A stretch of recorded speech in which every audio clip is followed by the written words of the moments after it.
Bien, como les decía, vamos a comenzar con la mesa 2 de Turismo y Territorio de estas primeras jornadas de la Red de Estudios de Turismo.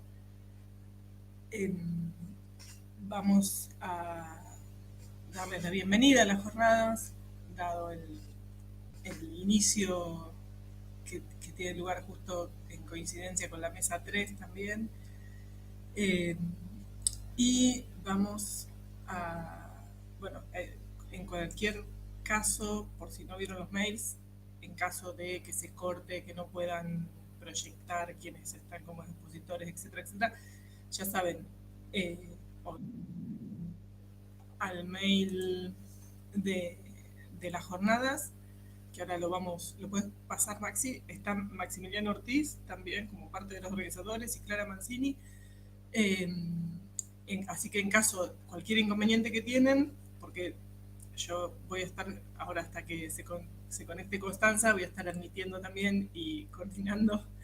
En caso de que tengan algún inconveniente, que no puedan proyectar o no puedan conectarse, etcétera, etcétera, etcétera, nos escriben o bueno, tienen mi mail por la mesa.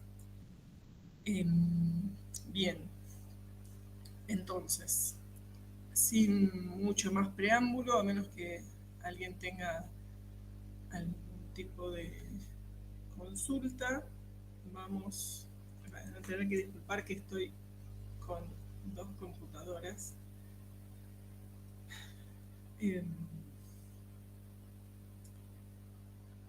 Vamos a dar comienzo a las exposiciones.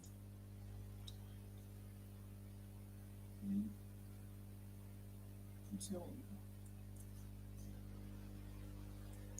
Están los expositores de la primera de este primer momento, a ver que no los estoy viendo a todos.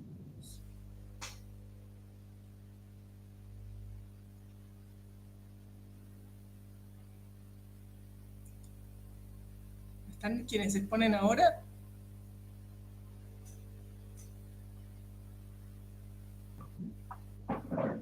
No, todos no estamos.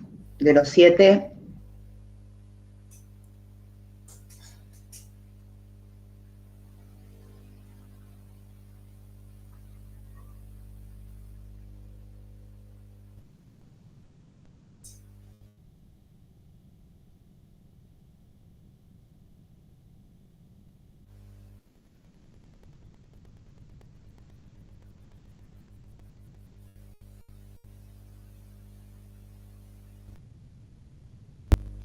A ver.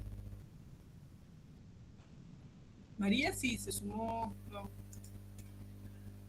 Triana, ¿estás? Sí, sí, acá estoy.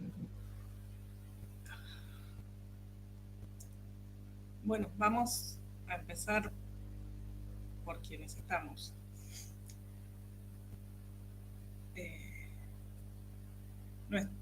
Luis Ángel Soto no lo veo. María Zuccarelli se había sumado, vale, la admití hace un ratito, pero no la veo. Luis Chalar tampoco lo veo.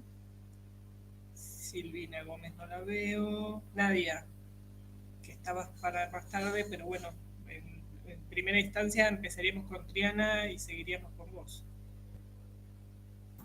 Perfecto. Bueno, tenemos una decepción. Bueno, empezamos así, empezamos con Triana, gracias a las que están. Y nada, si ves, Maxi, que María Zuccarelli manda algo, avisa, porque no sé por qué.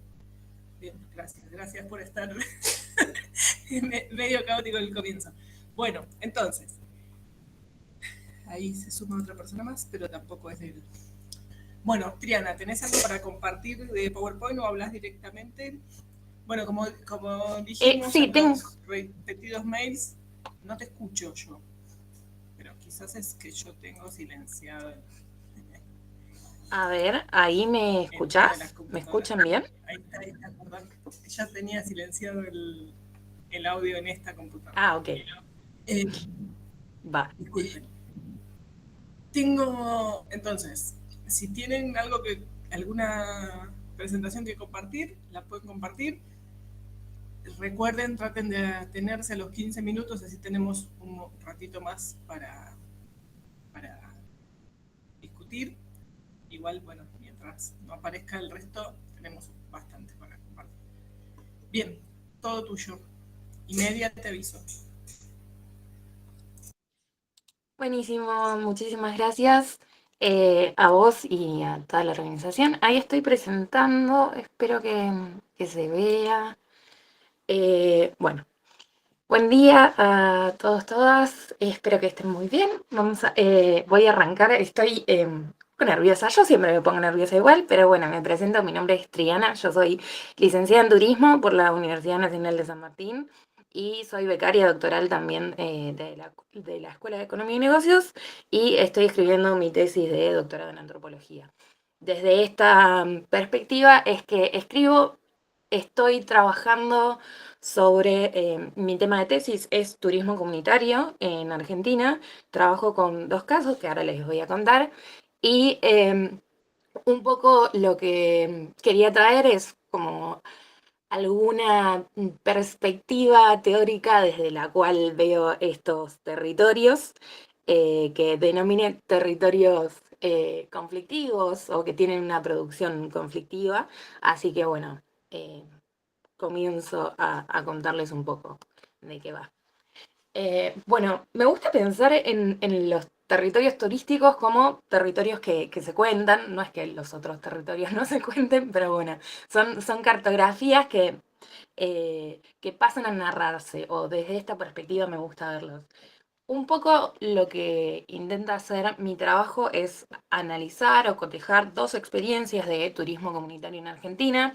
Por un lado es el barrio Mujica, también conocido como Villa 31 bis de la ciudad de Buenos Aires, y el área de 600 hectáreas, también conocido como Reserva Iriapú, en la zona de Puerto Iguazú, Misiones. Algo con lo que me gusta arrancar siempre que hablo de estos territorios es que se encuentran en la zona de mayor afluencia turística del país. Tanto Buenos Aires como Iguazú son dos de los puntos con mayor afluencia turística. Ahora, por lo general, cuando hablamos turísticamente de Buenos Aires o de Iguazú, no hablamos ni de la pobreza, ni de las villas, ni de los guaraníes, a pesar de que Iguazú es una palabra guaraní. Entonces, a partir de acá es que surge, bueno, cómo los habitantes de estos territorios que cargan históricamente con, como dice en la presentación, estigmas, tanto sociales como espaciales, por ser, bueno, un barrio popular y ni hablar de todo lo que sucede con las poblaciones indígenas en nuestro país. Bueno, ¿cómo es que construyen una narrativa turística? Lejos de la cosificación, la exotización, y intentando construir una narrativa propia, ¿no? De su territorio y de sus comunidades. Bueno, como decía entonces, el barrio Mujica, que se llama así a partir de una ley de reurbanización de barrios populares de la ciudad que se dictaminó en 2018, en honor al padre Carlos Mujica, que tuvo fuerte presencia en el barrio durante los años 70 y conocido como Villa 31. Es un territorio urbano popular marcado, como decía, por estas ideas de ilegalidad, de lo peligroso, de lo... Eh, sí, no voy a poner más adjetivos. Bien, y por otro lado entonces tenemos a el área de 600 hectáreas, que actualmente se la conoce como Reserva Iriapú o Selva Iriapú. Una característica de ambos territorios es que ambos tienen como un montón de nombres más nativos, nombres más estatales, si se quiere. eh, pero bueno, tienen muchas maneras de nombrarse, ¿no? Entonces es un área de ocupación ancestral indígena que hoy actualmente tiene gran presión de emprendimientos turísticos hoteleros. Bueno, en este sentido, entonces, el turismo en estos espacios se va a presentar como una arena de conflicto, por todo lo que yo venía contando de cuáles son las imágenes o los imaginarios que tenemos por sobre estos espacios y por sobre la actividad turística en general, ¿no? Como nos permite también pensar qué es lo que buscamos, a qué le otorgamos esta noción de atractividad turística. Acá entonces va a ser una práctica súper compleja que va a tensionar y que va a disputar abiertamente cuáles son las territorialidades que existen. No más allá de verlo como un fenómeno económico, acá es claramente un fenómeno comunicativo que va, como decíamos entonces, movilizar procesos de territorialización y reterritorialización.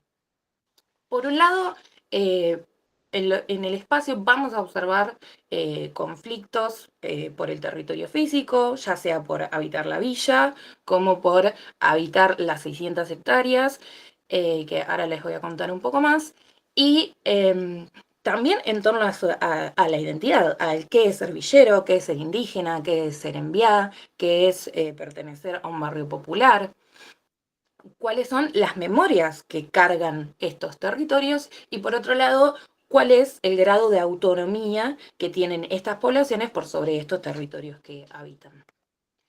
Entonces, un poco cuáles son los objetivos, como les decía, esta es una parte de pequeñita, muy pequeñita de lo que estoy trabajando en mi tesis doctoral, que busca analizar cómo es que se gestionan, significan y disputan los proyectos de turismo comunitario en contextos marcados por una alta presión territorial y simbólica. En cuanto a los objetivos específicos, en primer lugar lo que me propuse fue caracterizar cuáles eran estas prácticas de turismo comunitario, que también es algo que está muy debatido. Bueno, ¿cuándo algo es turismo comunitario y cuándo no? No lo definí, pero el turismo comunitario suele ser entendido o promovido como aquel tipo de turismo gestionado protagónicamente por las comunidades anfitrionas, como se les dice en turismo. Eh, Acá, bueno, tenemos dos casos muy particulares, que es un barrio popular y una comunidad de enviá. Bueno, ¿cómo son particularmente, concretamente esas prácticas? En segundo lugar, me interesó reconstruir las historias de vida de quienes son los guías locales y llevan a cargo y movilizan las narrativas y las actividades. En tercer lugar, identificar cuáles eran esas narrativas para poder comprender qué estrategias usan para apropiarse de esos espacios y de esas actividades. Y en último lugar, bueno, cuáles son las tensiones que se dan en todo esto, que se ponen a jugar. ¿Cuáles son los conflictos que hay entre esta autonomía comunitaria, la intervención estatal, cuál es esa mercantilización de sus identidades, etcétera, etcétera? Bueno, en cuanto a la metodología, recurrí a la etnografía multisituada. Al principio me pasó que, bueno, en antropología me decían un poco como, bueno, pero ¿por qué estás trabajando en más en más de un lugar? Está un poco como, llegó un punto donde estaba medio mal vista la comparación en antropología, entonces es una palabra que intento evitar, así que etnografía multisituada.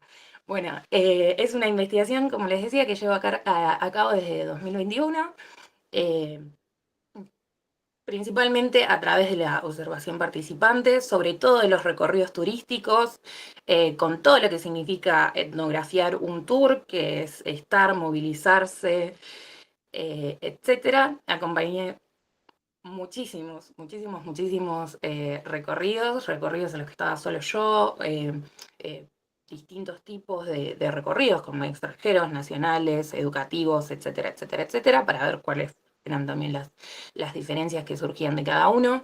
También estuve en asambleas, en distintas instancias o encuentros de formación y eventos públicos donde se promocionaban estos proyectos. También lleva a cabo entrevistas en profundidad, bueno, con líderes espirituales, referentes comunitarios, funcionarios públicos y organizaciones no gubernamentales que tienen incidencia en el territorio, pero sobre todo en las prácticas turísticas. Y bueno, análisis documental, no me voy a extender porque me estoy yendo. Entonces, a partir de acá, como les contaba, el turismo comunitario es un campo en el que se van a disputar y negociar todo el tiempo sentidos, identidades y derechos por el territorio. Sobre todo en Iriapú lo que vamos a observar es el avance de lo que se denominan lodge, que es un tipo de alojamiento hotelero, entre comillas, ecológico, por donde está ubicado, ¿sí? Que es en el monte. Eh, de la selva misionera, y lo que sucedió es que a partir de 2005, en un conflicto que hubo de comunidades en vía de todo el país, que se movilizaron a Buenos Aires pidiendo por la tenencia de sus tierras, el único grupo que logró que se le diera el reconocimiento legal de las tierras fue el de Iguazú, pero de las 600 hectáreas, y es por esto que ellos todo el tiempo eh, están recordando el nombre de 600 hectáreas, solo se les otorgó 254 en legalidad, y a partir de ahora empiezan a compartir este espacio con estos emprendimientos hoteleros denominados ecológicos. En este sentido, los habitantes del pueblo en Villa Guaraní van a luchar contra un discurso turístico hegemónico que los va a romantizar, despolitizar, que los entiende básicamente como idea de este paisaje natural. Por eso un poco la imagen hecha con IA era para jugar un poco con eso. Y como decía, en el barrio Mújica lo que se busca es resemantizar este territorio históricamente asociado, como decíamos, a la pobreza, a la ilegalidad, buscando transformar estos estigmas a través de la puesta en valor de su historia migrante, de la diversidad gastronómica y de su historia de lucha por el derecho a la ciudad. Bueno, en cuanto a las tres dimensiones que yo analizo del conflicto territorial de estos emprendimientos, uno tiene que ver con la planificación y el ordenamiento. En Iriapú, como decíamos, no hay una planificación que tenga en cuenta los derechos indígenas, lo que facilita sobre todo el avance de los privados hoteleros multinacionales. Y en Mujica, esta planificación estatal sí busca integrar productivamente, pero lo mismo, sigue despolitizando las desigualdades estructurales que hacen a este espacio. Por otro lado, vemos procesos de mercantilización y de recualificación del espacio. Son procesos de valorización territorial que van a derivarse en desplazamientos tanto simbólicos como materiales. Por ejemplo, en Iguazú, que ya no puedan habitar las 600 hectáreas, sino que tengan que sumirse a estas 254 para compartir con los emprendimientos hoteleros.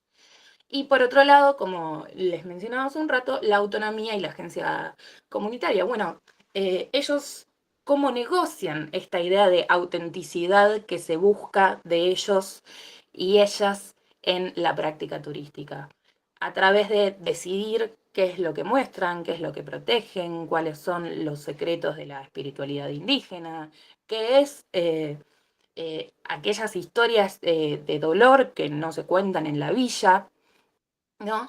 Y bueno, acá entra en juego lo que tiene que ver la formación, que es algo que también le dedico un capítulo entero, porque todo el tiempo se van jugando procesos de formación, capacitación, certificación, profesionalización, o como le querramos decir, por sobre los guías y las guías, tanto de las 600 hectáreas como del barrio Mujica. En las 600 hectáreas se creó el primer instituto que da la carrera de turismo intercultural bilingüe, comunitario indígena, todo ese título tiene que ya, el título ya nos da para analizar horas y horas y horas. Y en lo que es la ciudad de Buenos Aires, también tenemos algo que se creó solamente para ellos, que es la idea del promotor turístico barrial. Porque cuando ellos empezaron, la ciudad de Buenos Aires les otorgaba el certificado como guías de sitio y después hubo una disputa con los guías de la ciudad que se quejaron ante el ente de turismo porque por esta idea de que ellos no podían ser guías si habían estudiado menos, por lo cual se crea esta figura específica que es el promotor turístico barrial. Pero cuando yo empiezo a indagar, digo, bueno, ¿cuál es la diferencia entre ser promotor y ser guía de sitio? Ninguna. Lo único que cambia es la denominación, ¿no? Porque lo que se disputa es el simbolismo de el guía. El que puede ser guía es este profesional que hizo una carrera terciaria y no las personas de la villa. Entonces, un poco las conclusiones y voy cerrando porque ya son y media. Eh, el turismo comunitario lo que observamos es que en estos territorios está lejos de ser un modelo neutral o que sea puramente emancipador, sino que es un espacio, como decíamos, de disputa por este territorio, no solo como soporte físico, sino en sus dimensiones simbólicas y políticas. Entonces, las comunidades negocian su presencia en el mapa turístico desde condiciones estructurales de profunda desigualdad eh, a través de mostrar su derecho a narrarse a sí mismas, decidir en su espacio y proyectar su futuro en sus propios términos. Un poco entonces lo que me gusta es apelar o interpelar las políticas públicas, tanto que tengan que ver tanto con el turismo comunitario, etcétera, etcétera.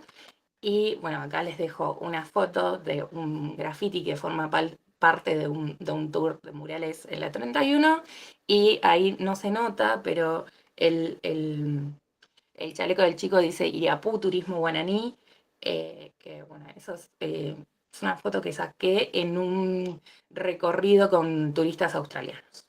Así que eso fue todo por mi parte, espero que se haya entendido algo y muchas gracias. Bueno, muchas gracias. Muchas gracias, Triana. Saco la cámara para que grabe mejor. Bien, entonces, vi que se conectaron algunas personas más. Vamos a hacer, como les dije al comienzo, exponen los que estemos, hacemos y luego hacemos las preguntas, así que vayan anotando, o los asistentes también. Si somos pocos, podemos hacerlo oral, prefiero eso que estar leyendo sus preguntas, pero vamos a ver en un ratito. Quevedo veo que no está. Está Nadia. Exponemos y vemos, porque tampoco está. Gabriela Rodríguez, vos tenés lo de imaginarios. Ok, bien. Bueno, entonces serían, si no se suma Quevedo, serían ustedes tres y hacemos una breve intervención con preguntas. Bien. ¿Vas a compartir algo?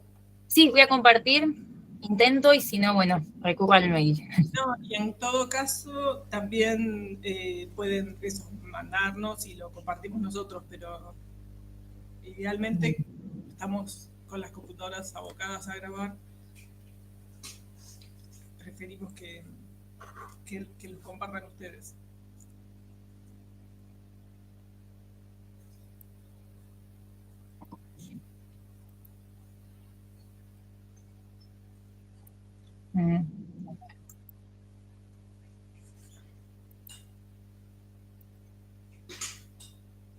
Es el icono, ¿sabes cuál es, no? Sí, pero no me aparece la opción de poder compartirlo. A ver si aparece solo la pantalla. A ver. Envío por las dudas el mail para. Ya lo tengo preparado ante la duda y. A ver, yo lo abro yo, Maxi, desde la otra computadora. ¿O lo estás mandando al de las jornadas? Ok. A ver.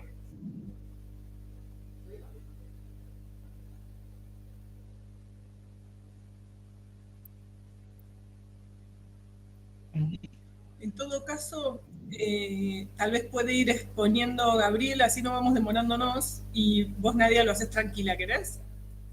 Perfecto, no hay ningún problema. Dale, Gabriela, seguí vos, y mientras resolvemos esto con Nadia. Gracias. Bueno, ¿se me escucha bien? Sí, perfecto. Bueno, yo no tengo presentación gráfica, así que viene bárbaro. Así que, bueno, les voy a contar un poco lo que es mi contribución a las jornadas. Mi presentación la titulé Imaginarios de Comunidad en la construcción de las ruralidades turísticas, el caso de Lobos en la provincia de Buenos Aires. Bueno, mi nombre es Gabriela Rodríguez, yo trabajo en la Facultad de Agronomía de la Universidad de Buenos Aires y también ahí hay una carrera de turismo rural. Integro también un instituto de investigaciones sociales, rurales, agroalimentarias y ambientales que hay en la FAUBA. Y también integro un equipo de investigación en Filo, en el Instituto de Geografía, donde, bueno, ahí comparto un espacio de investigación multidisciplinario con varios colegas y colegas que integran la red también.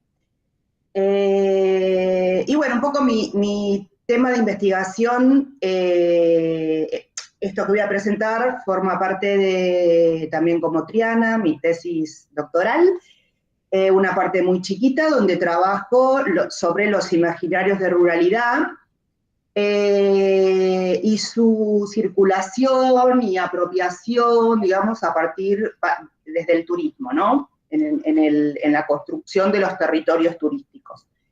Y bueno, ahí trabajo 4 imaginarios de ruralidad, los productivos, de paisaje, de naturaleza y comunitarios. Seleccioné los comunitarios para trabajar, para presentar en las jornadas. Dudé respecto de dónde mandar mi aporte, si a la mesa de turismo y comunidades o aquí, y la verdad es que no me llevó mucho tiempo y decidí, bueno, presentarlo acá porque mi perspectiva, mi enfoque es sobre el desarrollo territorial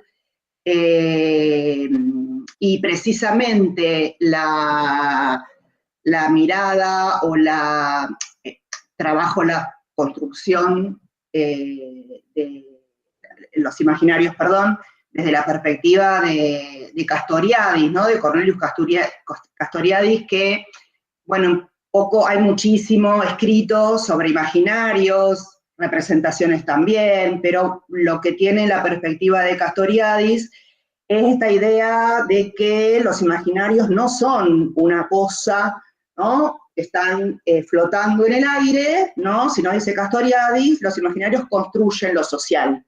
En nuestro caso, lo turístico, en nuestro caso, el territorio turístico, ¿no? Así que, bueno, me interesa indagar sobre esa incidencia, presencia, ¿no? de las construcciones imaginarias a la hora de producir los territorios turísticos, construir los territorios turísticos, construir sus atractivos.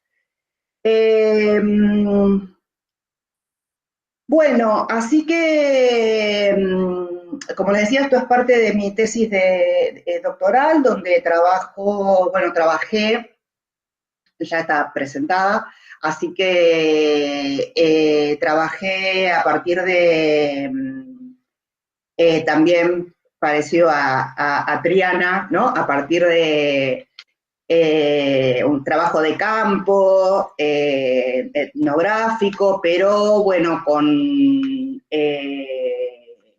combinado, digamos, o triangulado con el análisis de los discursos, tanto hablados como escritos, porque es allí un poco, ¿no? Donde se pueden estudiar y analizar, y las imágenes, ¿no? Perdón, también las imágenes, donde se pueden analizar, ¿no? Esas construcciones, esos marcos que en definitiva son esos, ¿no? Los imaginarios sociales, ¿no? Esas matrices sociales de percepción y apreciación que se construyen a lo largo de mucho tiempo respecto de personas, procesos, lugares, en la cual es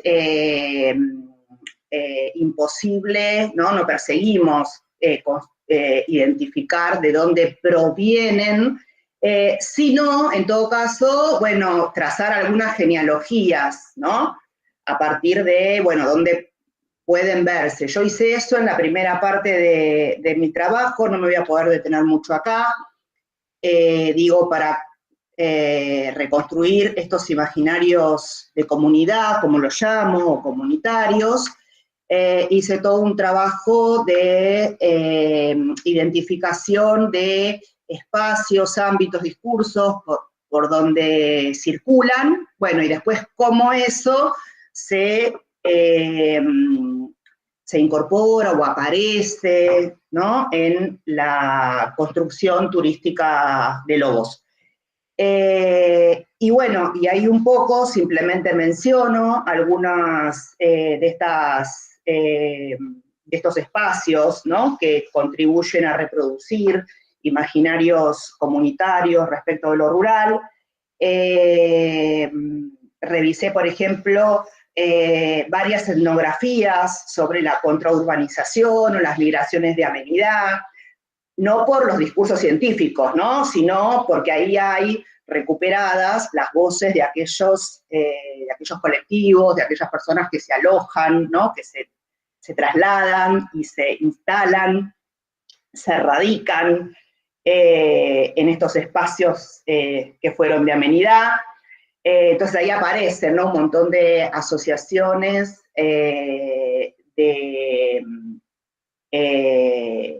el espacio rural como espacio de comunidad. Ahora voy a explicar un poquito en qué consisten estos imaginarios de ruralidad.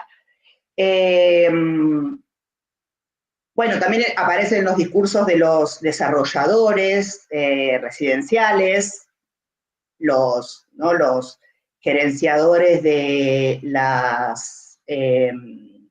los clubes de campo, los clubes de chacras, los clubes de polo, que son muy importantes en el caso de Lobos. Las narrativas científicas también en torno a los pueblos rurales, ¿no? La idea de la cultura rural, ¿no? Que existiría una cultura rural como antítesis de una cultura urbana, ¿no? Así que ahí también vemos cómo permean estos imaginarios de comunidad. Bueno, también en los discursos de las organizaciones cooperativas, comunitarias, ¿no? Los productores agroecológicos, permaculturales, también ahí hay un discurso, ¿no? Un imaginario, mejor dicho, donde aparecen los vínculos comunitarios. Voy a explicar antes porque, digamos, qué son estos imaginarios de comunidad, ¿a qué me refiero, ¿no? Con los imaginarios de comunidad. Se trata de un núcleo de sentidos que recupera las formas de vida o sociabilidad rurales, como construcciones ideales, que destacan a los lazos comunitarios. Cuando digo comunitarios, me refiero en sociología, soy socióloga, en sociología, bueno, son dos cosas distintas, ¿no? Sociedad y comunidad, así que en ese sentido, ¿no? Lazos comunitarios en el sentido de esos lazos primarios, ¿no? Cara a cara, familiares, no mediados institucionalmente, como característicos de la ruralidad. las relaciones interpersonales en estos espacios son fundamentalmente de cercanía, de armonía. Estas asociaciones del espacio rural con la existencia de vínculos sociales basados en la confianza, la honestidad, la espontaneidad, se anudan un poco en una expresión muy común de antaño, pero totalmente vigente y actual, y muy recuperada por el turismo, como es la idea de turismo rural, gente de campo, ¿no? Gente de campo, gente de pueblo, bueno, esas expresiones anudan un poco, ¿no? Este sentido, esta idea de que sus habitantes son portadores de sencillez, tranquilidad, solidaridad. Bueno, y lo importante es que este conjunto de representaciones es utilizado para caracterizar a un particular tipo de lazo social que se presenta como privativo de los espacios rurales, ¿no? Bueno, dejo de mencionar la genealogía, porque si no, no voy a tener tiempo, no sé cómo estoy, Ailén, para ver la segunda parte, que es la que más me interesa, cómo aparecen en el proceso de construcción turística de Lobos. Te quedan 5 minutos. Ah, estoy mal. Bueno, Lobos es un territorio turístico que se constituyó en tanto tal a partir de mediados del siglo pasado, donde se integra al mapa turístico provincial en torno a la laguna, ¿no? Como principal atractivo, y que a partir del siglo XXI, de la segunda década, ¿no? 2010, 2011, muy en sintonía con un proceso por el que atraviesa también toda la provincia de Buenos Aires, de redefinición de su perfil turístico, arranca un proceso como de diversificación turística, diversificación que consiste fundamentalmente en la definición, esto en palabras de los gestores turísticos, ¿no? De las autoridades de turismo, la diversificación hacia el turismo urbano y el turismo rural. El turismo urbano centrado en el casco urbano de la capital, del municipio, de la ciudad capital, y el turismo rural, ¿no? Y turismo rural, por turismo rural, definen a las estancias y los pueblos rurales. Las estancias se autoadministran, se autopromueven, se crean sus propias infraestructuras, pero lo rural, los pueblos rurales, acá aparece la idea de pueblo rural, configuran una política turística local, ¿no? Así que por eso ahí es importante el discurso de las autoridades respecto de qué es el pueblo rural, cómo se construye el pueblo rural, y por otro lado los prestadores turísticos, ¿no? De estos pueblos rurales. La idea de pueblo rural, bueno, digo, no aparece Lobos, ¿no? Sino que aparece, insisto, ¿no? En la provincia de Buenos Aires como un eje de construcción de un nuevo territorio turístico. Bueno, muchos colegas vienen estudiando la atracción playa-campo, playa interior. Así que bueno, se recupera de alguna manera esa iniciativa. Y en el caso de Lobos, bueno, en principio aparece la idea de pueblo rural, en principio asociada a la distinción de pueblo turístico que conquista en el 2009 la localidad de Villa Los Huercios, que es la localidad, el pueblo que está a la vera de la laguna. Y después, a partir de ahí arranca un proceso de, como les decía, de una política turística en torno a los pueblos rurales. Y bueno, en las entrevistas del trabajo de campo, y charlando con las autoridades, me gustaría compartir unos tramos de esa entrevista, hablando sobre el trabajo en uno de los primeros pueblos rurales que se turistifican en Lobos, que es el pueblo de Antonio Carboni. Entonces, el funcionario de la Dirección de Turismo cuenta, ahora sumaron una pequeña casita que la alquilan, me estaba contando acerca de un nuevo emprendimiento, ¿no? El primero fue, si se quiere, el primer atractivo fue la recuperación, puesta en valor de la capilla del pueblo, y la creación de un centro de interpretación en la capilla. Ese ahora significa además de eso, ¿no? Ahora sumaron una pequeña casita que la alquilan, que era la casita de los abuelos de Elba, que es la señora, la esposa, la mamá de esa familia, Sugasti, que es la que realizó ¿no? O se puso al hombro, podríamos decir, la puesta en valor de la capilla. Y ellas le preparan un desayuno. Tiene una casita que acondicionaron para alquilarla, si bien no es la casa de ellos, es la casa donde vivió ella toda la infancia, y la casa está tal cual, tiene todas las cosas tal cual. Tiene algunas comodidades típicas de hotelería, como la ropa de cama y demás, pero la idea que ellos tienen es mostrar eso, es vivir como en una casa de campo, además de lo del proyecto hermoso que armaron en la capilla, que armaron en el centro de interpretación y todo ellos solos, ella, la familia, ¿no?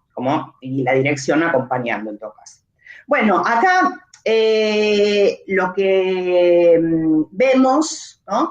Es el uso de los diminutivos, las múltiples referencias a la autenticidad, esto de está tal cual, el origen y la pertenencia local de la familia prestadora, el arraigo con el pueblo y con la casa, esa casa que está tal cual, el carácter familiar del emprendimiento y la contribución de la familia con el desarrollo turístico del pueblo, participan, ¿no? En esta configuración de un imaginario socioespacial que otorga relevancia a los lazos primarios, ¿no? A los lazos familiares, no mediados institucionalmente.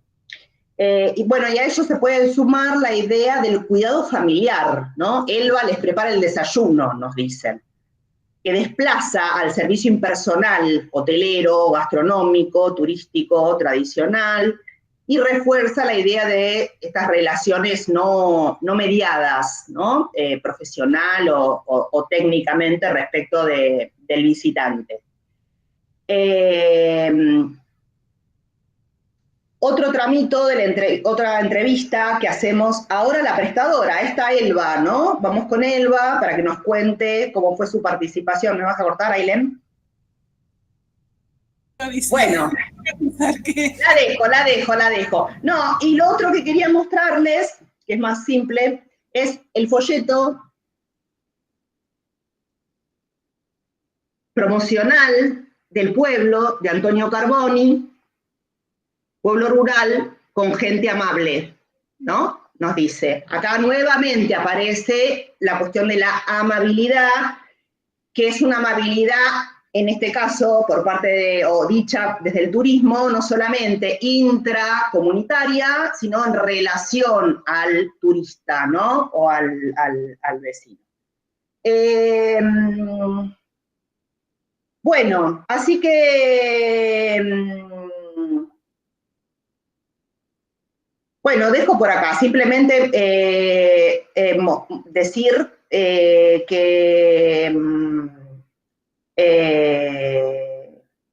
bueno, nada, la importancia de analizar o de estudiar los imaginarios. Digo, yo me encontré con gente amable en Carboni, ¿no? No son categorías mentira y verdad que nos sirvan para estudiar los imaginarios, ¿no? Sí nos sirven los imaginarios, o el estudio de los imaginarios, para, bueno, ir identificando, digamos, si algo tienen los imaginarios, es la producción de simplificaciones, ¿no? Entonces, el trabajo de identificarlos, de mostrarlos, de ver, analizar en qué medida nos atraviesan, incluso al discurso científico, ¿no? Sobre lo social. Bueno, nos permite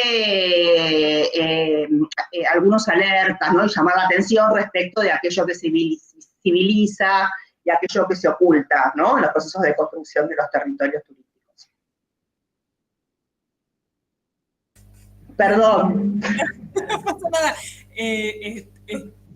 Fuimos más flexibles por esto de que faltaba una persona, entonces prefiero que le den más. Pero bueno, sí. Pero yo me aproveché. No, ya, menos mal que viste porque no te quería cortar, pero veía que se iba pasando el tiempo. Bien, entonces ahora sí, gracias por la exposición. Damos lugar a Nadia y bueno, vos me decís si lo pasás vos o lo paso desde la otra compu, no hay problema. Dale. Bueno, intento a ver qué pasa, ustedes me dirán. Dale.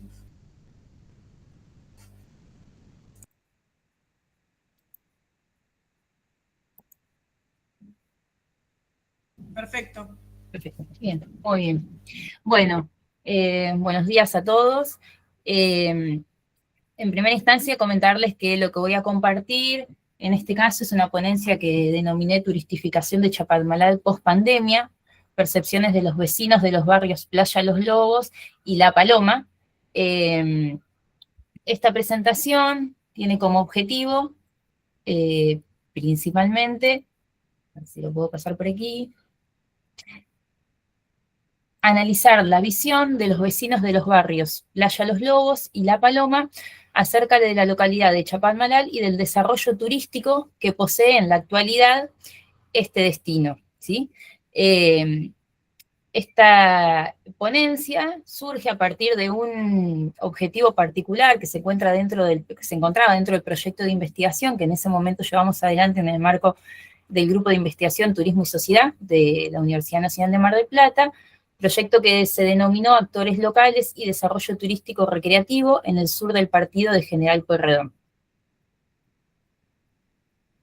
Bueno, a modo de pequeña contextualización, para quienes no conocen de qué territorio estamos hablando, como verán en el mapa que se encuentra detrás, está señalizado la provincia de Buenos Aires, y en el mapa que se encuentra enfrente, en color verde seco, podríamos decir, está lo que es el partido de General Pueyrredón, que se encuentra conformado principalmente por la localidad de Mar del Plata, destino turístico de sol y playa tradicional, y como se ve identificado ahí en color rojo, ¿sí? Hacia, digamos, el sur, lo que es la localidad de Chapalmalal. Chapalmalal dista desde lo que es el centro de Mar del Plata a unos 26 kilómetros, como para que lo ubiquemos. Esta localidad tiene la característica, un poco también como comentaba Gabriela, es una localidad rural, pero tiene la particularidad de tener la presencia del mar, mediado por la ruta, ¿sí? Que la atraviesa en la zona costera. Actualmente tiene 3.959 habitantes, según el último censo, pero en función de lo que hemos conversado con la comunidad local, en su momento lo que era el delegado municipal, y también información que se va conociendo del lugar, actualmente estaría triplicando, ¿sí? Esa cantidad de habitantes, por una serie de acontecimientos que fueron surgiendo en el último tiempo en la localidad, previos a la pandemia, como fue el crecimiento a partir del programa Procrear y de viviendas, ¿sí? Y bueno, y posteriormente eso por la pandemia, que es un poco lo que voy a desarrollar ahora. Como para terminar un poquito la caracterización de Chapalmalal, van a ver que ahí planteo que se compone de 7 barrios, ¿sí? Además de ello hay un barrio privado y están surgiendo nuevas urbanizaciones en este sector. Tanto La Paloma como Playa Los Lobos son los dos primeros barrios, si uno lo ve en el mapa, en sentido norte-sur, que se encuentran en la localidad. Y si bien Chapalmalal ha sido conocida desde mediados del siglo XX, a partir del desarrollo de lo que es el turismo social en Argentina, producto de la presencia, o mejor dicho, de la construcción de la unidad turística Chapadmalal. Es una realidad que en el último tiempo ha cobrado importancia como destino a nivel nacional también.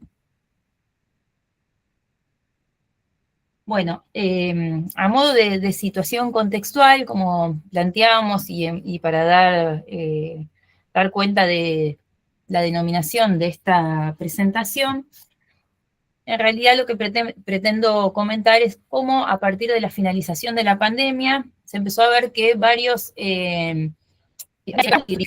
estos que vecinos empiecen a dar a conocer, a difundir, a partir de acciones concretas que realizaban los estados a escala local, de aquellos espacios que tenían dentro de su entorno, que quizás no eran los que estaban desarrollados turísticamente, o por lo menos no estaban dados a conocer como tales, vinculados justamente a ser espacios amplios, con presencia de naturaleza, ¿sí? Espacios verdes, en donde primaba la tranquilidad, y en donde eran una opción importante para cuando se empezaron, ¿sí? a generar los primeros desplazamientos post pandemia, poder recurrir a espacios cercanos al lugar de residencia en el cual vivían los turistas, ¿no? En ese sentido. Bueno, en este contexto es una realidad que post pandemia empezaron a surgir una serie de transformaciones territoriales a partir de estos nuevos desplazamientos, algunos en función de ser en carácter de excursionistas, otros también de prácticas asociadas como al miniturismo. Y estas transformaciones se vinculan, ¿sí? Con procesos de territorialización. Este proceso proceso de turistificación. La turistificación en el sentido de que a partir de este momento empiezan a ponerse en valor algunos recursos que hasta el momento no eran considerados atractivos como tales. También el incremento en esas localidades, ¿sí? O pequeños destinos en donde se empieza a incrementar todo el equipamiento y las instalaciones necesarias para que el turista pueda permanecer en el lugar y realice un consumo en estos espacios. Y como bien decíamos, esto estuvo acompañado de la difusión de las imágenes, ¿sí? De estos destinos, ofreciendo justamente tranquilidad, espacios amplios donde uno podía disfrutar al aire libre, a través de diferentes estrategias de comercialización, con el fin de posicionar, ¿sí? A estos destinos en el mercado y que pudieran ser una opción para los turistas. Eso por un lado, y a su vez hay una cuestión, ¿no? Que también se genera con estos procesos de turistificación, que es considerar qué es lo que sucede con el ritmo y las formas, ¿sí? Que tiene la comunidad local, ¿sí? Si hay situaciones conflictivas o determinadas situaciones que puedan llegar a generar, mejor dicho, conflicto en la comunidad local.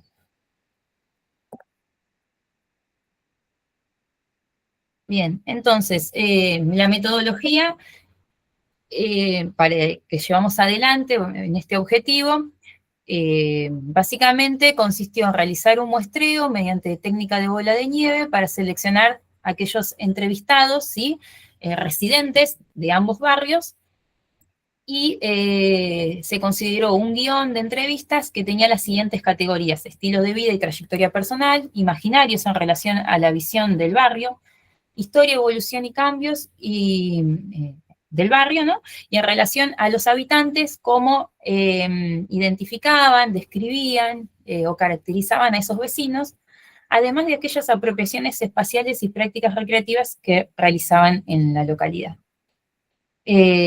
Todo esto es un estudio que se realizó bajo un enfoque cualitativo, ¿no? Por eso planteamos la utilización como técnica de recolección de las entrevistas. Pero bueno, lo que surgió de interesante es que al momento de realizar las entrevistas aparecieron categorías emergentes que fueron justamente la definición de Chapadmalal y la visión del turismo actual que tenían los entrevistados. Entonces, esta ponencia se centra no en las categorías que se preestablecieron al momento de hacer las entrevistas, sino en las emergentes que surgieron al momento de hacer el trabajo de campo. Bueno, como análisis de resultados, comparto acá algunos fragmentos de las entrevistas y también voy a hacer algunos comentarios respecto de lo que fue surgiendo en ellos. Bueno, respecto de cómo definen o caracterizan a Chapalmalal, quienes residen en la localidad lo consideran que tiene esta característica de pueblo, algo que también, bueno, comentaba hoy la compañera anteriormente, y cómo en este caso la comunidad considera o define, ¿no?, lo que es el pueblo. Es esto de poder saludarse con todos, de saber cómo se llama el almacenero, quién es el vecino, ¿sí?, el nombre de la vecina, que tiene un ritmo y una dinámica diaria particular que hace al estilo de vida de estas poblaciones de pequeña escala, ¿sí?, o asentamientos de escala menor también, como se les suele denominar,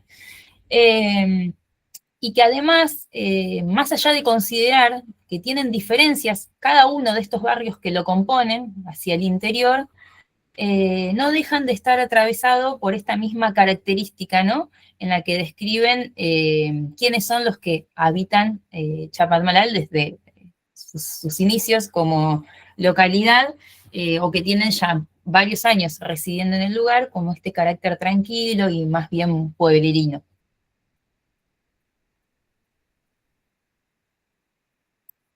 Después, respecto de la visión que tienen del turismo en Chapalmalal, bueno, suelen mencionar que realmente post pandemia significa crecimiento del turismo, no solo en lo que es la temporada de verano, sino también en lo que es momentos específicos del año, fines de semana.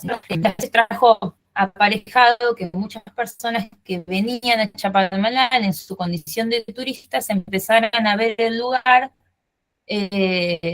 y a proyectar vivir en este espacio, ¿no? Entonces, bueno, más allá, como comentaba, de las personas que se asentaron en el lugar a partir del crédito Procrear, dadas las características que tienen los turistas que empiezan a venir al lugar, se empezaron a realizar también construcciones, grandes construcciones, como también la mencionan los residentes, que por ahí difieren con las características de las casas y de las construcciones que hasta el momento tenía la localidad de Chapalmalal. Y bueno, y también empiezan a aparecer construcciones quizás no tradicionales, por así decirlo, pero asociadas más a la permacultura. Y bueno, otra cuestión también que se comenta acá en relación al turismo es que justamente este crecimiento generó una capacidad de carga de ciertos espacios, sobre todo en la zona de las playas, en donde se han realizado algunas construcciones, ya sea para la prestación de servicio de alojamiento, como cabañas, y servicios gastronómicos, en donde quizás lo que sucede es que también no se tienen en cuenta algunas acciones que realizan que van en contraposición a la conservación del lugar, que es algo que la comunidad valora mucho, ¿sí? Como la contaminación ambiental o el no tener en cuenta, como dice ahí una de las entrevistadas, espacios naturales en donde se realizan fiestas electrónicas y que a su vez, de manera cercana, se encuentran espacios verdes en donde anidan especies de aves en el lugar, por ejemplo.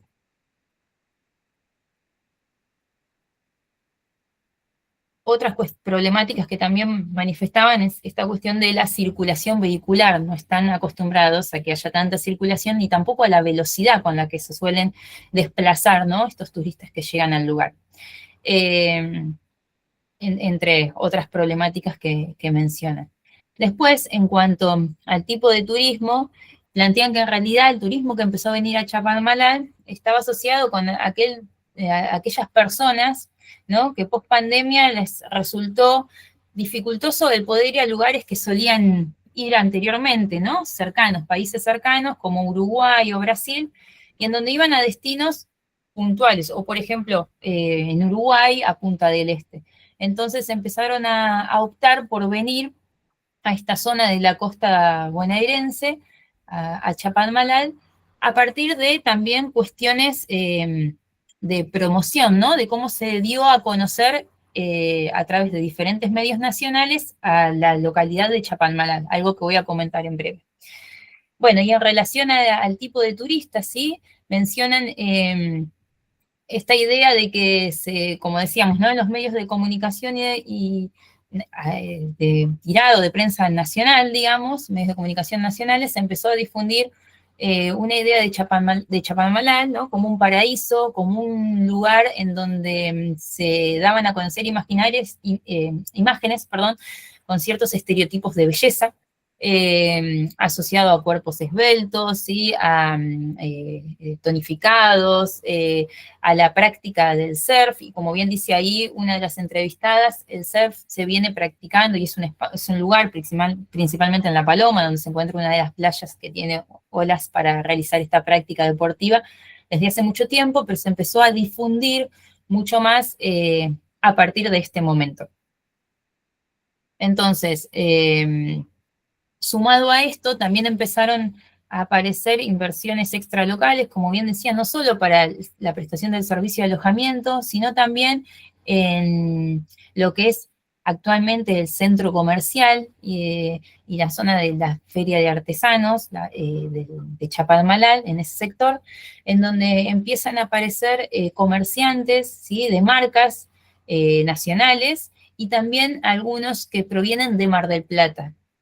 Donde ahí, bueno, surge esta situación, ¿no? De conflicto entre los emprendedores y comerciantes locales y aquellas marcas o comerciantes con sus marcas consolidadas que empiezan a estar en el lugar, pero que responden también a este turismo que está empezando a llegar a Chapadmalal, de un nivel socioeconómico medio alto o alto también.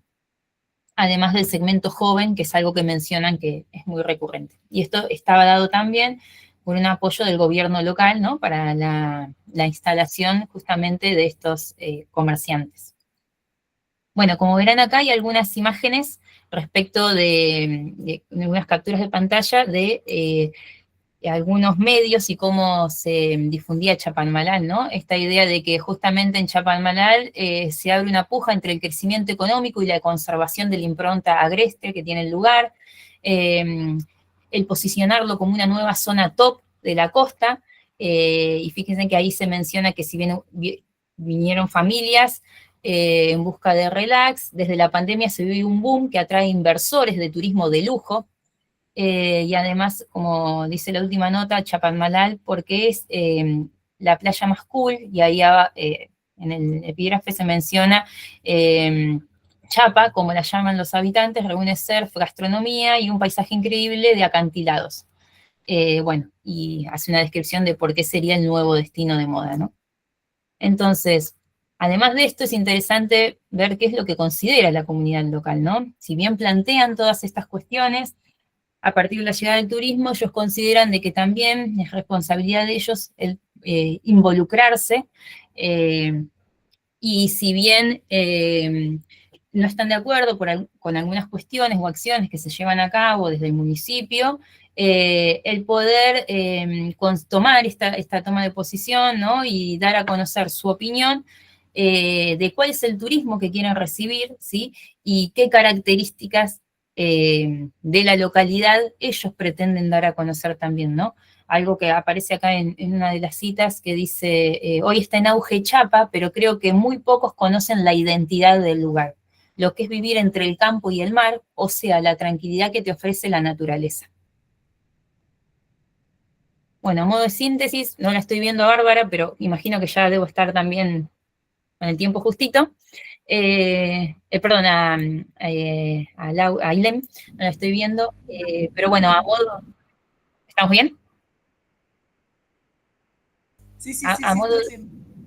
bien, entonces, a modo de síntesis para finalizar, lo que fuimos mencionando en la presentación es cómo se evidencia, ¿no? Este proceso de turistificación que se encuentra atravesando la localidad de Chapadmalal en esta instancia post-pandemia, en donde la imagen de la localidad que se difunde a través de los medios y que también se dio a conocer el gobierno local es disímil, se diferencia, ¿sí? Por momentos entra en contraposición con la que tienen los habitantes del lugar, ¿sí? Quienes residen durante todo el año en él. Y también, bueno, se menciona, digamos, el crecimiento en cuanto a la prestación de determinados servicios a través de inversiones extralocales que son acompañadas también por el Estado local. Y que, bueno, que la comunidad en ese sentido considera que es necesario tener un mayor apoyo para los emprendedores locales. Y bueno, y que si bien el crecimiento en los últimos años, como dice, generó un malestar en la población residente, se mencionan algunas valoraciones positivas en tanto a que se han realizado algunas acciones, como por ejemplo de acondicionamiento de algunos espacios y demás que han sido favorables y de las cuales los residentes también han hecho uso de esos espacios durante todo el año. Bueno, para cerrar, que es lo que me parece importante rescatar, dado que las entrevistas están hechas a quienes viven en el lugar, que la comunidad local pretende un turismo responsable, en donde se priorizan las características del lugar, se promueva el desarrollo local y se valore a la comunidad que lo habita a fin de conservar la identidad local de Chapadmalal. Bueno, muchas gracias. Gracias, Nadia. Bien, con esto, con la presentación de Nadia, damos por terminada el primer bloque y ahora sí abrimos un breve espacio a preguntas, comentarios, etcétera, que quieran hacer a las ponentes antes de continuar con el segundo bloque. Porque creo que Quevedo no se sumó. No. Por lo menos no con ese nombre. Bien. Eso, sí, bien. Por favor, si levantan la mano, se va armando una lista de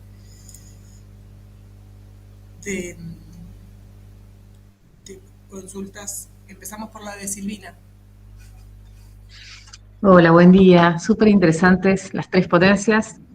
Por ahí quería preguntarles sobre todo bueno, a Adriana no la escuché del todo porque pensé que la mesa empezaba un poquito después y llegué tarde. Pero a Nadia y a Gabriela me resulta muy interesante lo que trajeron y pensaba un poco en términos de si han dialogado en sus trabajos con estas ideas que Gabriel Noel trae sobre la vida moral de los pueblos y la idea de pueblo justamente como parte de esa moralidad, ¿no? De la idea de esto de la comunidad, de la gente buena y amable, de la tranquilidad.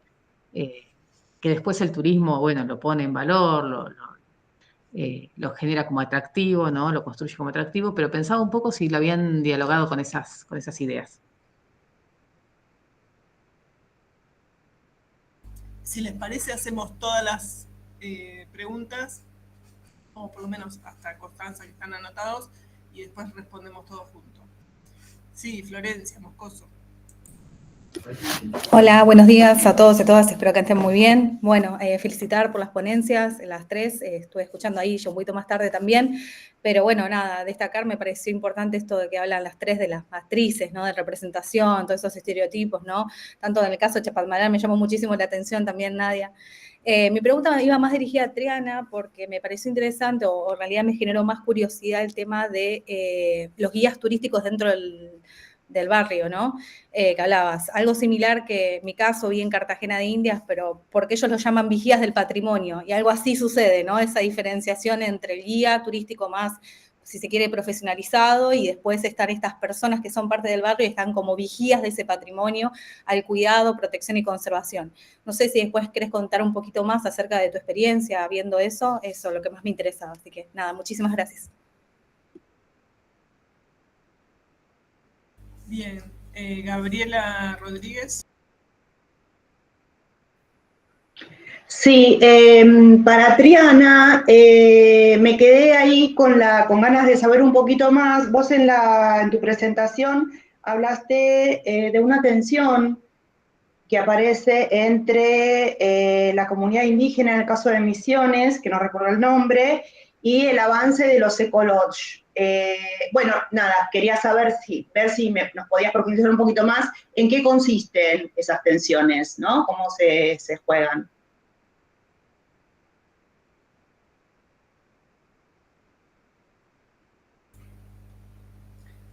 Bien. Constanza, sos la que seguís. Buenas, antes que nada pedir disculpas que hoy me pude conectar luego porque se me superpuso con otra actividad en estas últimas semanas esta fecha. Pero quería, sí llegué a escuchar parte de la de Gabriela y la de Nadia. Quería particularmente a Nadia, si me puede contar un poco más. Chapadmalal lo conozco porque era donde yo me iba de vacaciones cuando era chica.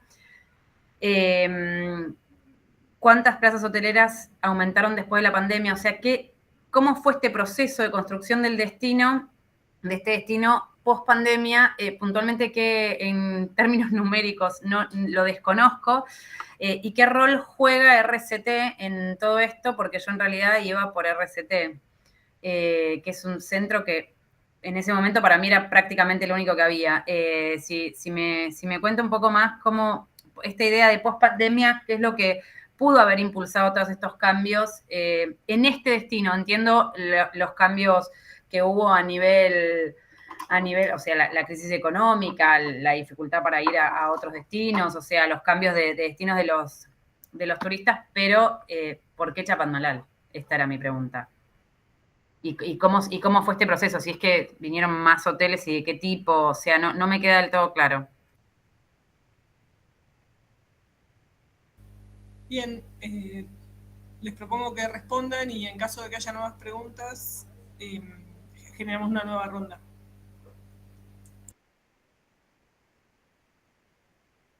En el orden que quieran. Bueno, si quieren empiezo.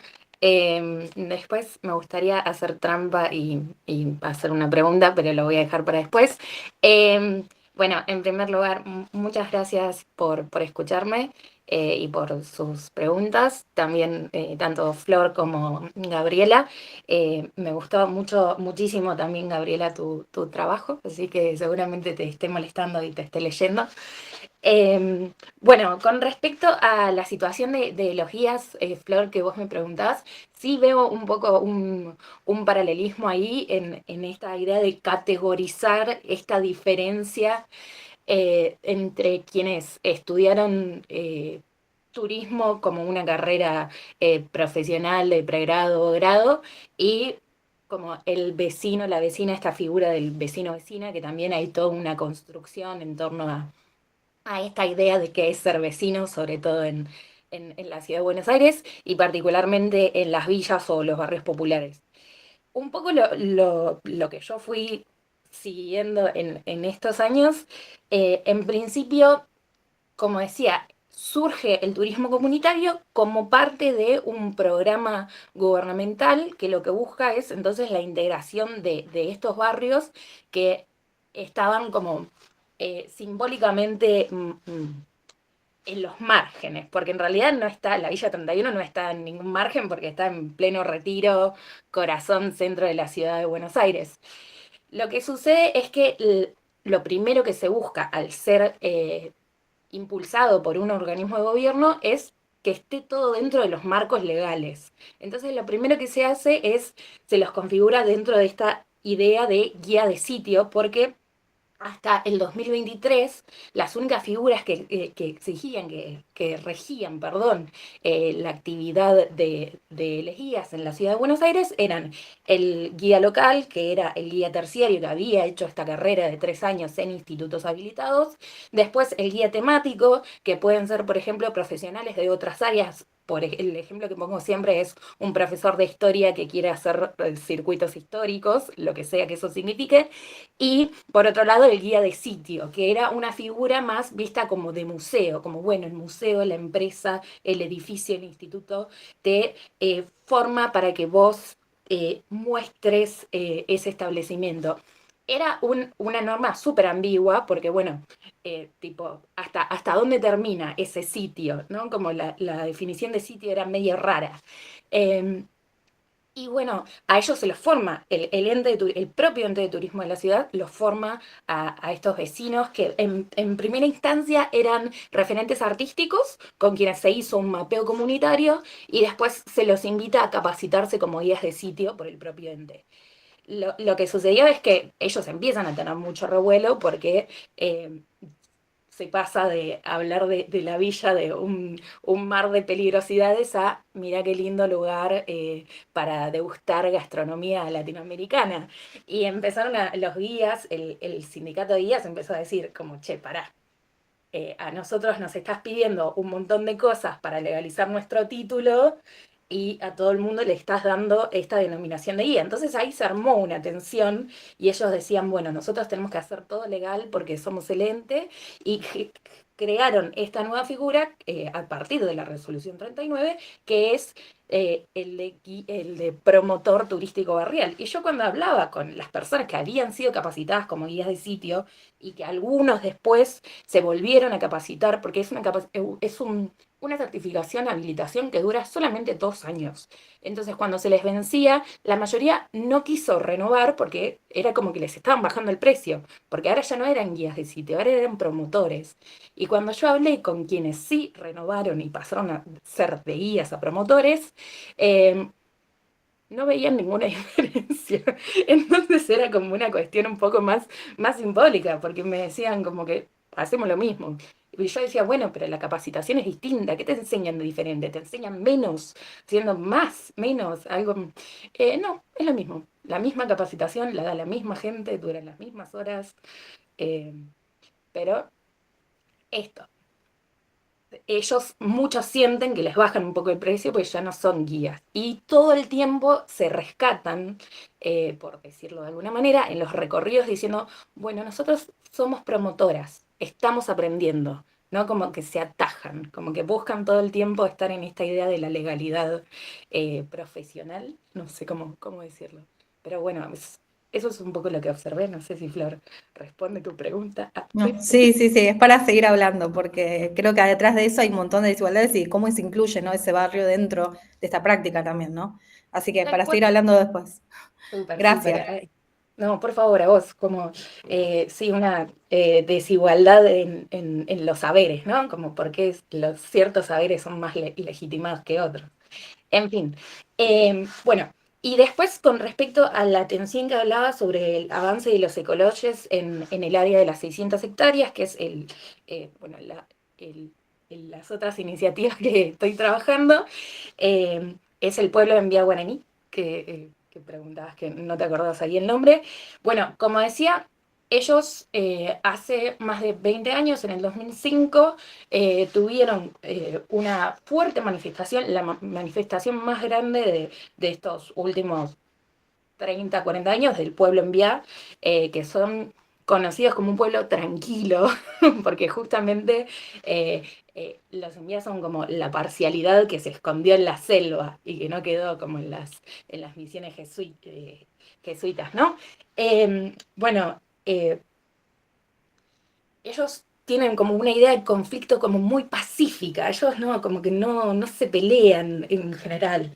Y bueno, después de que ellos se manifiestan y que piden por la legalidad de sus tierras, lo que sucede es esto, les dan 254 de 600 y las otras se las dan a ecologistas. ¿Por qué digo que surge una tensión? Porque, ¿por qué los hoteles sí, pero los indígenas no? Por un lado, que es algo que se pregunta, ¿no? Y por otro lado, estos hoteles, al ser de lujo, tienen red agua, ahora pasaron a ser caminos de tierra a caminos pavimentados, ahora hay un arco que dice bienvenido a la selva Iriapú. Los propios ecologistas ponen nombres con terminologías en vía. Hay un ecologe que se llama Tierra Guaraní, es casi como una cargada un poco. porque les está sacando espacio a los guaraníes para tener ecologies que no tienen beneficios en realidad. Ellos les prometían un poco que cuando vinieran los hoteles les iban a dar trabajo. Spoiler, no sucedió. Los hoteles no contratan guaraníes. Es muy común cuando vos vas caminando, se abre como un camino, del lado derecho tenés a las comunidades y del lado izquierdo están los ecológicos. Vos ves de un lado nenes descalzos llevando baldes de agua y del otro lado ves turistas extranjeros. Pero uno al lado del otro, ¿eh? Entonces eso ahí como que emerge también una tensión. Algunas, también por los imaginarios que tienen los propios trabajadores y dueños de los ecológicos por sobre, esto dicho por ellos, no por mí, por sobre los enviados de que bueno, que son vagos, que no quieren trabajar, que son sucios, como cosas que he escuchado. Que mandan a los nenes a pedir cosas, como... Esas son un poquito las tensiones, espero haber respondido. Pero bueno, me encantaría seguir charlando con ambas dos porque creo que hay muchas resonancias en nuestros trabajos. Así que muchas gracias.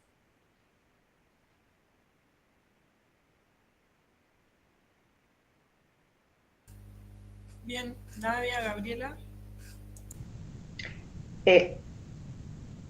Bueno, sigo yo. Bueno, gracias, Triana. Sí, me quedó más claro ahora la multiplicidad de tensiones que aparecen ahí.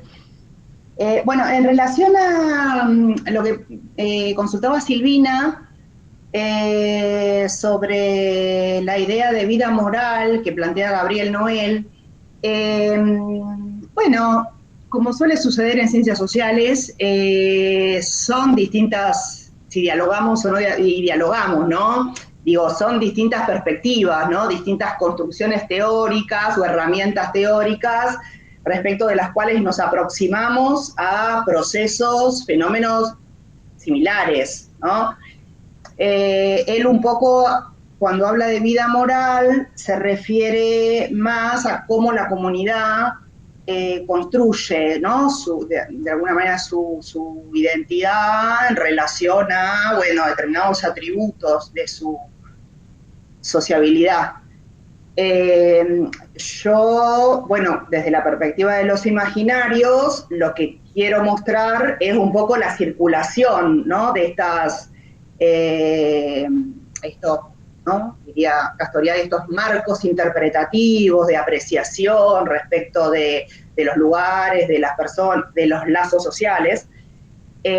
Así que te diría que un poco pasa por ahí, pero y la otra relación que se me ocurre es que, bueno, la comunidad también reproduce, ¿no? Esos imaginarios con, bueno, estas construcciones, reproduce esas construcciones, las hace públicas al compartirlas con otros, ¿no? Que es un poco lo que yo también capturo en mi trabajo de campo, ¿no? Y en las entrevistas con los pobladores, la Elba, ¿no? Que es vecina, antes de ser prestadora turística en Carboni, es vecina, ¿no? Así que ella, de alguna manera, está siendo también una de estas personas que, de alguna manera, Gabriel releva, ¿no? Y bajo este concepto de lo de la vida moral, ¿no? Y reproduce de alguna manera esa idea de que hay una vida moral en los pueblos, ¿no? Un conjunto de cosas que allí suceden, un tipo de vínculos que allí suceden, como típicos, como característicos. Bueno, y lo otro que me interesa ver a mí es cuánto de eso construye o hace a la atractividad turística, ¿no? Del turismo rural. Pero bueno, sí, mucho.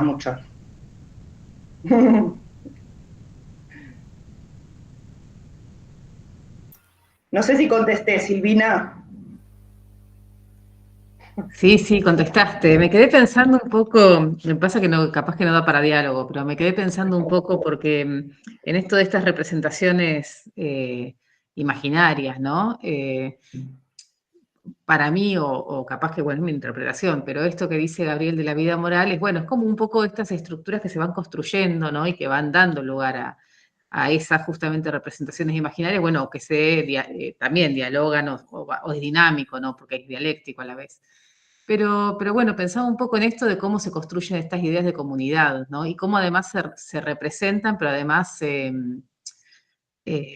reproducen muchas veces sin demasiada, que es parte del, me imagino que lo que vos estás trabajando justamente, sin demasiada crítica, ¿no? Sin demasiada mirada crítica sobre ese concepto de comunidad que, bueno, que supone todas estas ideas que trajiste, ¿no? La gente buena, amable, etcétera. Muy interesante.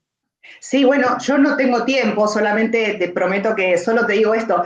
Yo también lo que trabajo en la tesis es, bueno, las contestaciones respecto a estos imaginarios, ¿no? Como hay un conjunto de realidades yo cuando iba, que yo los vecinos, hacía visitas con vecinos, paseos, y bueno, me aparecían un montón de situaciones vinculadas a las nuevas patrullas rurales que aparecían para frenar los robos de los silobolsas, la apertura, ¿no? De los silobolsas. Bueno, en la laguna, ¿no? Hubo una persona que mantenía una demanda por el tema del acceso público a la laguna de Lobos y que desaparece, ¿no? Va a ser a la comisaría, a la delegación local de la laguna y desaparece, aparece muerto, bueno, toda una cuestión policial, digamos. Digo que contesta, ¿no? Esa vida de pueblo, bueno, también tiene estas otras dinámicas de la ciudad. Bueno, así que sí, claro. Porque, bueno, un poco los imaginarios tienen eso, digo, no son mentira, ¿no? Yo decía esto, bueno, no sirve esas categorías de mentira, verdad, para pensar los imaginarios, pero sí esta tendencia a la simplificación de lo real, ¿no? A la cosificación, podríamos decir, ¿no? De determinados procesos, de determinados fenómenos. Muy, muy interesante, Gabriela, la verdad que me encantó. ¿Te damos Bueno. lugar, Nadia? Sí, sí. Retomo, bueno, primero para responder también a Silvina. En mi caso, no conozco, digamos, la producción de la cual me estabas mencionando, no la he tenido en cuenta, pero sí me parece que justamente estos espacios de intercambio ayudan y sirven para sumar, digamos, desde qué otras miradas o campos de conocimiento es posible abordar temas que uno está trabajando, ¿no? Entonces, bueno, me lo llevo como para lectura pendiente y ver si es posible poder hacer un cruce con el abordaje desde el cual vengo trabajando. Y bueno, y también en esta cuestión de lo que mencionaba Gabriela, pasa esto, ¿no? Que el tiempo es como muy cortito y uno trata de, hay veces, dejar algunas cuestiones planteadas en la exposición, pero bueno, también algo que surge interesante con esta noción de pueblo, la idea que tienen la comunidad es qué es lo que sucede con aquellos que empezaron, ¿sí?, a habitar Chapadmalal previo a la pandemia, justamente como decía, con Procrear, que fue un boom, ¿sí?, a partir de la adquisición de terrenos que eran mucho más accesibles para la gente que vivía en Mar del Plata, o gente también de la Ciudad Autónoma de Buenos Aires y el conurbano que se vino a vivir a Mar del Plata, en busca de un estilo de vida tranquilo, ¿sí?, el salir de la ciudad, de tener, digamos, algunas cuestiones justamente que respondían al imaginario que se tenía de Chapadmalal, y lo que sucede también, ¿no?, como en estas tensiones que se generan también cuando pretenden mantener un estilo de vida similar al de las grandes ciudades, pero en estos lugares, ¿no? Entonces, bueno, ahí también empiezan a surgir algunas tensiones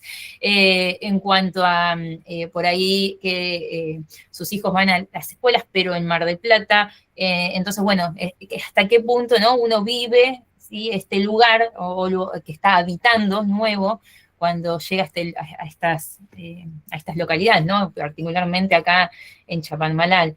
En cuanto a las construcciones, también acá voy a unir un poquito con lo de Constanza para también como responder junto, pero bueno, también lo que sucede es que en algunos casos se han realizado construcciones que, como les comentaba, ¿no?, difieren mucho de las características de las casas o los chalets tradicionales que suelen estar en Chapadmalal, ¿no? Son grandes construcciones, más bien cerradas, con alarma, con rejas, que es un poco la gente la que vive en el lugar, dice, bueno, nosotros no estamos acostumbrados a ver esto, ¿no? Como unas pequeñas trincheras, puertas adentro y no saber quién es el que vive, quién es el que viene, o sea, empiezan a surgir también tensiones acá un poco, trayendo a colación lo que planteaba Triana, en este espacio. Bueno, es como largo y como mucho para desarrollar en torno a esto, ¿no? Cómo vive. Yo me centré particularmente en las entrevistas que hice en estos 2 barrios, pero bueno, estas mismas preguntas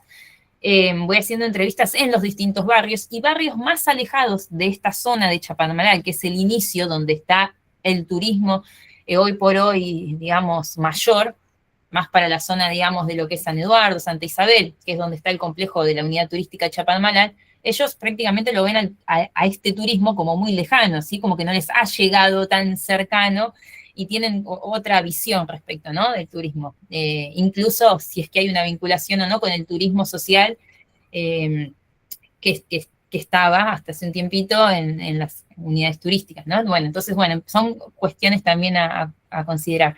Pero bueno, sí, el hecho de que para responder también a Constanza, que en realidad hay una cuestión es que no hay un registro, ¿sí? No hay un relevamiento de los prestadores de servicios que hay, ya sea de alojamiento, de gastronomía. Y en el último tiempo se ha generado la necesidad de hacer una revisión de lo que es el Código de Ordenamiento Territorial. Tengo una compañera que trabaja en el grupo de investigación sobre ese tema y ha seguido muy de cerca las asambleas en las que se han en las que han trabajado, ¿no? Diferentes, las sociedades de fomento, el Estado y demás, porque bueno, es esta cuestión, ¿no? De que hay como un crecimiento de zonas que empiezan a ser comerciales y actividades, ¿no? Turísticas, pero no tanto en el caso del alojamiento, para responder a lo que me preguntabas, no es que han aparecido o que se han instalado hoteles, sino más bien son como si dijéramos casas de alquiler.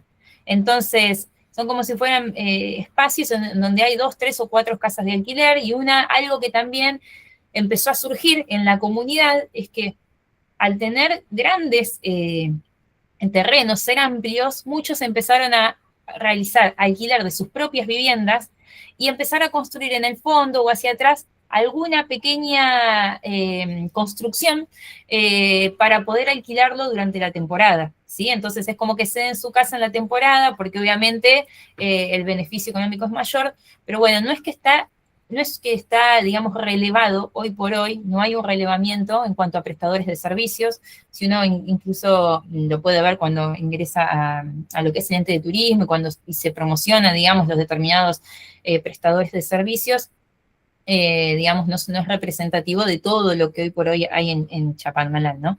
Eso es como una cuenta pendiente y algo que es importante realizar también para justamente dimensionar este crecimiento que se viene dando. Y bueno, y lo que es interesante también, como decíamos, que estos prestadores generalmente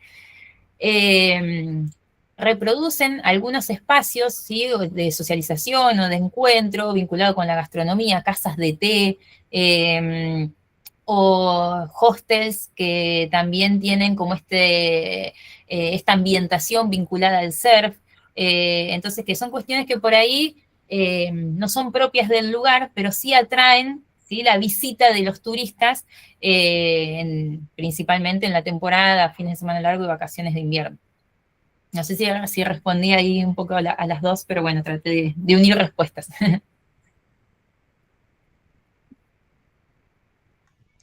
Por mi parte, sí, y por ahí Nadia, lo que ahí traía Triana en el chat, que incluso yo creo que lo de Gabriel Noel aporta bastante para pensar en términos de estas diferencias que a veces uno encuentra en algunos lugares turísticos entre los viejos pobladores que todavía piensan en términos de esa moral de pueblo y los nuevos pobladores que bueno, que vienen a emprender, que vienen a la trinchera, o como distintas formas de habitar, ¿no? Bárbaro. Lo tendremos en cuenta.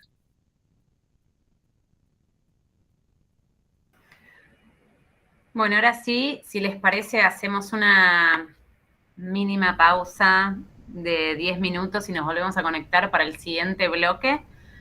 Que si no me equivoco tenemos 3 ponencias más.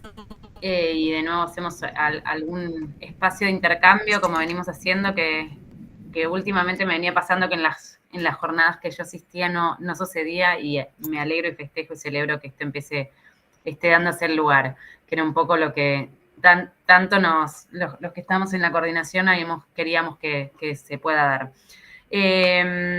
Así que si les parece, son 10:44, 10:54 o 11 menos 5. Estamos todos acá de nuevo. Digo 10 minutos, así damos lugar a las 3 ponencias y damos lugar a poder discutir en el siguiente bloque y no estamos corriendo también. O sea, me parece que está bueno. Vos, Ailén, si podés dejar de grabar. Acá, Silvina, sí. Y nos vemos en 10 minutos. Cortamos la grabación por 10 minutos y